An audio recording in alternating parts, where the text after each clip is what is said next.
Salut à tous. Bon, petite ambiance printanière aujourd'hui, malgré la grisaille bretonne, pour parler de Ready Player One, que j'ai vu il y a 2 jours de ça, mais qui m'a pas vraiment emballé sur le coup. Et en y réfléchissant un peu plus à froid, il y a pas mal de points qui me semblaient finalement intéressants, que j'avais envie de développer un peu ici, notamment deux thématiques qui sont celles de la transmission et celle de l'appropriation.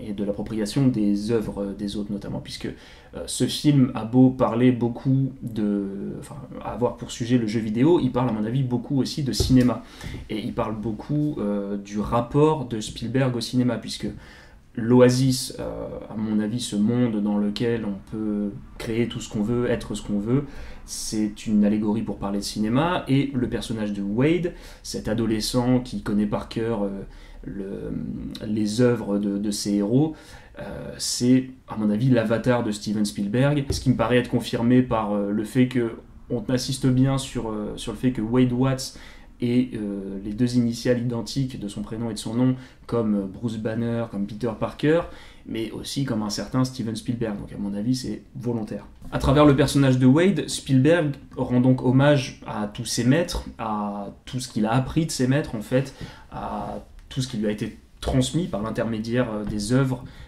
de ses maîtres, mais il rend aussi hommage à des réalisateurs plus récents qui continuent de l'inspirer, puisque à la fois sont cités Orson Welles, Kubrick, mais aussi Christopher Nolan, par le biais déjà de l'antagoniste qui s'appelle Nolan, mais à mon avis aussi par la scène de course-poursuite dans la camionnette à la fin, qui se passe dans 2 niveaux de réalité, et qui doit beaucoup à Inception. Donc avec le personnage de Wade, Spielberg se raconte en fait, et raconte le gamin geek qu'il devait être quand il était jeune, qui a dû décortiquer tous les films qu'il adorait pour en comprendre un peu la mécanique. Et il y a une scène qui illustre vachement bien ça, c'est celle de la deuxième course, dans laquelle le personnage principal passe sous la map, qui rappelle un peu les bugs de jeux vidéo dans lesquels tu plonges des fois sous la map, et tu vois un petit peu comment tout ça est construit. Et là, c'est exactement ce qui se passe, c'est-à-dire que le héros comprend techniquement comment fonctionne tout le bordel qu'il y a au-dessus de lui. Et ça m'a rappelé vraiment des sensations que j'ai pu avoir, par exemple, ou qu'on a dû tous avoir, en regardant des making-of de films qu'on adorait, en se disant putain, ah d'accord, c'est comme ça en fait qu'ils ont tourné la scène que j'adore, quoi. Et un autre point que j'ai trouvé super intéressant, c'est l'idée de démystification de la figure du réalisateur, puisque déjà l'une des morales du film, c'est qu'on nous apprend qu'il ne faut pas jouer solo, et que pour parvenir à ses fins, c'est bien d'être toute une équipe complémentaire, et à mon avis, il y a un discours là-dedans sur le cinéma comme art collectif, c'est-à-dire que vous connaissez le nom du réalisateur ou des acteurs principaux, mais dans l'ombre, il y a d'autres héros, on va dire, qui s'activent et sans qui le film ne serait pas possible, sans qui l'aventure ne serait pas possible. Et puis dans le film, l'avatar du créateur de l'Oasis est une sorte de divinité, alors que le créateur de l'Oasis, dans la vraie vie, est un mec un petit peu rabougri, un peu maladroit et sans véritable charisme. Et à travers ce personnage, on dirait que Spielberg cherche à nous dire un truc du genre arrêtez de me prendre pour quelqu'un d'exceptionnel, je suis juste un petit geek comme les autres, et moi aussi je suis un gamin qui a fantasmé tout un tas de fictions, donc vous aussi fantasmez vos fictions, peut-être à partir des miennes d'ailleurs, et peut-être que demain vous serez le nouveau Spielberg, donc continuez à imaginer vos fictions de Gundam versus Mechagodzilla, et peut-être qu'un jour vous aurez 200 millions de dollars pour pouvoir réaliser ça, quoi. Ouais, parce qu'à mon avis, Wade n'est pas le seul avatar de Spielberg dans le film. Je pense que Hallyday, le créateur de l'Oasis, est un autre avatar de Spielberg dans le film, une autre représentation de Spielberg, puisque ce vieux monsieur qui se retire, ce vieux créateur qui se retire, fait penser à Spielberg qui doit lui-même commencer à se sentir vieillir. Et je trouve que ce film, en fait, est un passage de relais de la part de Spielberg, et c'est pas pour rien que toute l'intrigue tourne autour d'un vieux monsieur qui veut passer les clés de la boutique à une nouvelle génération, et une nouvelle génération d'ailleurs baignée dans le jeu vidéo comme l'est un petit peu notre génération. Et ça me fait penser à la morale de la fin du film d'ailleurs, qui peut être un peu kitsch si tu la prends au premier degré, à savoir oui, il faut vivre dans le monde réel, etc. Cette morale, moi je l'ai prise plutôt comme un appel à concrétiser, à faire des choses dans le monde réel, c'est-à-dire que par exemple, moi je passe énormément de temps à regarder des vidéos YouTube, et quand tu vois ma chaîne, t'as bien compris que je passais pas énormément de temps à faire des vidéos YouTube. Et je pense que c'est un petit peu un problème de notre génération, c'est-à-dire qu'on passe beaucoup de temps à consommer, à regarder des vidéos de vulgarisation, c'est très bien, on devient des érudits, mais à quoi bon être érudit si on n'en fait rien?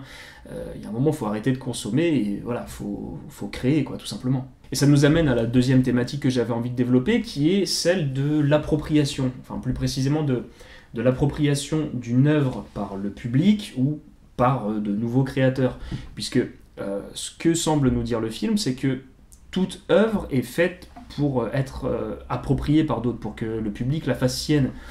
En gros, une fois qu'une œuvre est terminée, elle n'appartient de toute façon plus à son créateur, en fait. Toute création, par essence, est vouée à nous échapper. En gros, chacun a le droit de faire ce qu'il veut avec nos créations, parce que même si on crée pour soi, in fine, on crée toujours pour les autres. Le public, c'est les autres. Et la culture, c'est les autres, d'ailleurs. Enfin, la culture, plus précisément, c'est nous tous, c'est le groupe. Et c'est en ça que la présence de tous ces personnages tirés d'autres licences, moi, me paraît pas être juste du fanservice. C'est juste Spielberg qui montre des icônes de la pop culture, comment dire, qui ont été appropriées par tous les joueurs de l'Oasis. Et ce que met en avant, enfin ce que célèbre Ready Player One, finalement, c'est la culture, enfin c'est les cultures en fait. Donc à mon avis, l'appropriation à tout va, Spielberg voit plutôt ça d'un bon œil, puisque la preuve c'est que lui-même s'amuse avec toutes ces icônes qu'il empile dans son film. Donc ce que semble dire Ready Player One, c'est tout simplement que toute œuvre est forcément inspirée d'autres œuvres, ça peut pas être autrement. Tous les films sont liés. Donc je pense que Spielberg a bien conscience de l'époque dans laquelle on vit actuellement, qui est une époque de détournement permanent en fait. Puisqu'on peut tous en 2 clics télécharger une œuvre ou des extraits d'œuvres, se les approprier et en faire nous-mêmes quelque chose de nouveau. C'est par exemple la culture du mème, c'est exactement ça. Ou même les vidéos que moi je fais par exemple, c'est ça aussi. En fait, dans ce film, j'ai presque l'impression que Spielberg nous encourage à pirater tant que c'est pour faire quelque chose de créatif. Bon, c'est là qu'il faut que je parle de la scène du film, qui est celle qui se passe dans le film Shining, et qui est pour le coup aussi un détournement, un piratage. Et honnêtement, j'arrive pas à me souvenir de la dernière fois que j'ai été dans un tel état d'excitation, en fait. Depuis le début du film, pour être tout à fait honnête, j'étais un peu avachi dans mon siège, genre oui, bon, ok, il y a des courses-poursuites avec des T-Rex et il y a King Kong, mais bon, c'est juste une bouillie d'effets spéciaux, et ouais, enfin, on a déjà vu ça, enfin, je veux dire, Transformers, par exemple, c'est de la merde, mais on a vu des grosses scènes de destruction avec des géants dans des centres-villes. Ouais, j'étais un peu blasé. Et quand les mecs sont rentrés dans cette salle de l'Overlook Hotel, ouais, j'avais vraiment l'impression de redevenir un gosse. J'étais surexcité. Pas... déjà parce que c'est un de mes films préférés, donc forcément ça marche. Mais pas uniquement parce que cette scène réalise en fait un fantasme de fan qui est de pouvoir plonger dans un film et de pouvoir prolonger le film. Parce que le problème, si on peut dire, avec un film, c'est que c'est une entité finie. Et que si tu adores un film et que tu as envie de te replonger dedans, le seul moyen que tu as, c'est de remater le film. Mais tu vas revoir la même chose que la première fois que tu l'as vu. Donc il y a d'autres solutions, c'est le cas des suites. Mais bon, les suites, on sait ce que c'est. Généralement, c'est pas forcément à la hauteur du premier film. Ça peut même pourrir le premier film. Et puis surtout, c'est une prolongation de l'univers du film, mais c'est pas une prolongation du film d'origine. Enfin, il y a des exceptions à ça, par exemple Retour vers le futur 2, qui a une scène dans laquelle il retourne dans le premier film. Donc là, on est bien dans la prolongation du premier film. Mais bon, là on est dans un cas où c'est un réalisateur, Robert Zemeckis, qui est cité d'ailleurs dans Ready Player One, et qui retourne dans un de ses films, et qui plus est dans la même franchise. Donc là, en l'occurrence, Ready Player One se permet beaucoup plus, puisque Spielberg hack un film qui n'est pas le sien. Et puis, c'est pas n'importe quel film que Spielberg détourne, puisqu'il détourne Shining, qui est donc l'adaptation d'un bouquin. Et donc, c'est l'œuvre de Stanley Kubrick qui s'est approprié l'œuvre de Stephen King. Donc ce que fait Spielberg dans Ready Player One, c'est qu'il s'approprie Shining, donc il s'approprie l'œuvre de quelqu'un qui s'est déjà approprié l'œuvre de quelqu'un d'autre, et en plus il le fait dans Ready Player One, qui est en plus l'adaptation d'un bouquin. Je ne sais pas si vous le saviez, Ready Player One à la base c'est un bouquin, donc il le fait au sein d'une œuvre qu'il s'est lui-même appropriée. Tu vois le niveau d'appropriation, quoi. Et l'autre raison qui fait que j'adore cette scène dans l'Overlook Hotel, c'est que, bon, ça m'est personnel, je suis assez obsédé par les rêves et les cauchemars, et du coup, vu que je suis fan de cinéma, je suis assez obsédé par l'idée de représentation des rêves et des cauchemars à l'écran, et j'ai déjà ma scène qui, selon moi, représente le mieux le cauchemar à l'écran, donc en l'occurrence c'est la scène du diner dans Mulholland Drive, mais là je pense qu'avec cette scène, j'ai trouvé la scène qui représentait le mieux pour moi la sensation d'un rêve à l'écran. Parce que bon, j'imagine que c'est pareil pour vous, mais je rêve souvent que j'explore finalement des univers de fiction. Bon, vous allez vous foutre de ma gueule, mais j'ai vachement joué à Call of Duty fut d'un temps, et du coup j'ai passé vachement de temps sur des maps fermées que j'ai fini par connaître par cœur, mais qui sont, comme les films, des entités finies. Et souvent, encore aujourd'hui, je rêve que je suis dans des maps de Modern Warfare 2, par exemple Favela ou Skid Row, je sais pas si vous connaissez, et je rêve que je sors de la carte, que j'explore le reste de l'univers. Et finalement, je fais la même chose avec des films. Et Shining, oui, il m'est arrivé de me balader dans l'Overlook Hotel la nuit en rêvant. Parce qu'en fait, pour moi, l'univers d'un film, en fait, c'est comme un gigantesque puzzle, mais le film en lui-même, finalement, ne te donne que quelques pièces du puzzle, et c'est à ton imagination de faire le travail pour imaginer the bigger picture, quoi, l'image générale. Et c'est généralement dans des moments de rêve que ton imagination fait le lien en fait entre toutes les différentes pièces du puzzle. Là, c'est exactement ce que fait la scène de Ready Player One qui se passe dans Shining, c'est qu'elle prolonge Shining en fait, et elle répond à des questions qui comblent en fait les pièces manquantes du puzzle, du type est-ce que le sang qui sort de l'ascenseur continue de couler dans les couloirs, et qu'est-ce qui se passe si c'est le cas, ou alors qu'est-ce qui se passe si on reste plus longtemps que prévu dans la chambre 237, est-ce que la nana nous fonce dessus avec un couteau. Donc j'adore cette scène parce que c'est la concrétisation d'un rêve. C'est la mise en image d'un rêve que devait avoir Spielberg, qui était de voyager dans The Shining, et je trouve ça génial puisque finalement ça résume bien ce qu'est le cinéma, puisque qu'est-ce que le cinéma sinon que la mise en image d'un rêve en fait.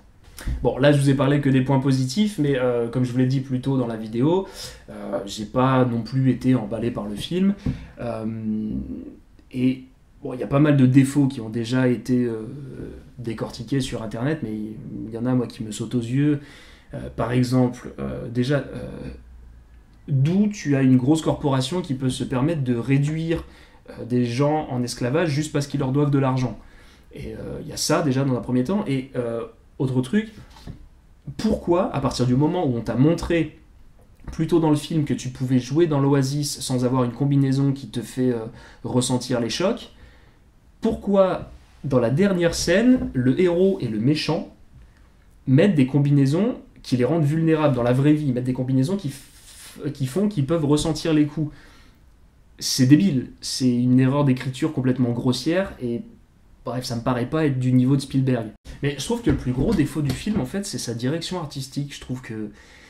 mais qu'il est moche, en fait, quoi. Je trouve que les personnages principaux, déjà, sont pas du tout inspirés. Je trouve l'héroïne hideuse, et je trouve le héros, tout ce qui est de plus lambda, quoi. Il a une tronche de mascotte, je sais pas, de catalogue de jouets pour enfants, ou de mascotte de biscuits de seconde zone.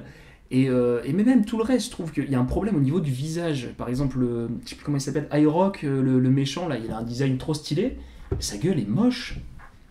Et le truc, c'est que le film est censé te faire ressentir que l'Oasis fait plus envie que le monde réel, mais moi, il s'est passé tout l'inverse. C'est-à-dire que pendant tout le film, J'en pouvais plus de ces effets spéciaux et j'avais envie de toujours retourner dans le monde réel, d'avoir de vrais acteurs. Et c'est quand même un peu con dans un film qui est censé te vendre l'inverse, quoi.